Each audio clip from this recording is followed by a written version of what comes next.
Mini Medaram జాతర అత్యంత వైభవపేతంగా జరుగుతోంది. సమ్మక్క సారలమ్మ వనదేవతల గద్దెల ప్రాంతాలు భక్తులతో కిటకిటలాడుతున్నాయి.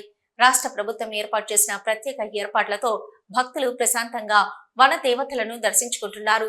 3 రోజుల పాటు జరగనున్న మినీ మేడారం జాతరపై ఎస్ఎస్సీ న్యూస్ ప్రత్యేక కథనం.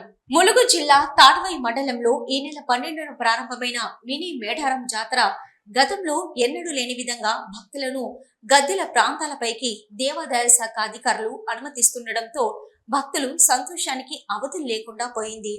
ప్రభుత్వ సూచనలతో ములుగు జిల్లా కలెక్టర్ దివాకర్ టిఎస్ ముందస్తు ప్రణాళికతో వివిధ శాఖల అధికారులకు సూచనలు చేయడంతో భక్తులకు ప్రత్యేక ఏర్పాట్లు చేశారు. ఈ నెల 12 నుంచి మినీ మేడారం జాతరను పురస్కరించుకొని మేడారం, ఐలాపూర్, కొండాయి, మల్యాల ప్రాంతంలోని వనదేవతల గద్దెల ప్రాంతాలలో భక్తుల సందడి కనిపిస్తుంది.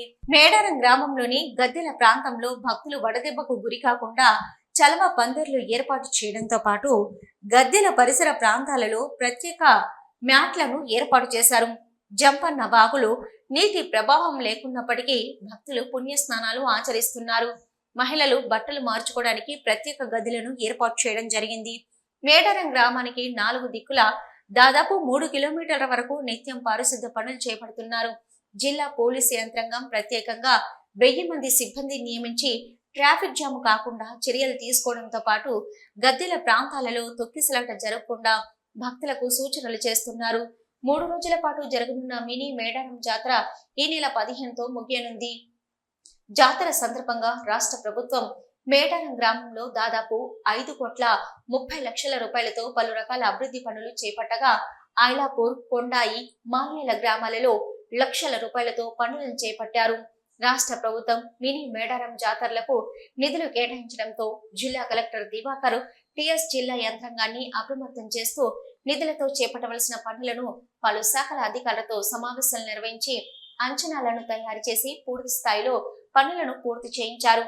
మినీ మేడారం జాతరలో ఉప్పొంగిన భక్తి పారవస్యంతో ఎలాంటి ఇబ్బందులు లేకుండా భక్తులు వన దేవతలను దర్శించుకొని తమ ఇళ్లకు చేరుతున్నారు.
ఐడి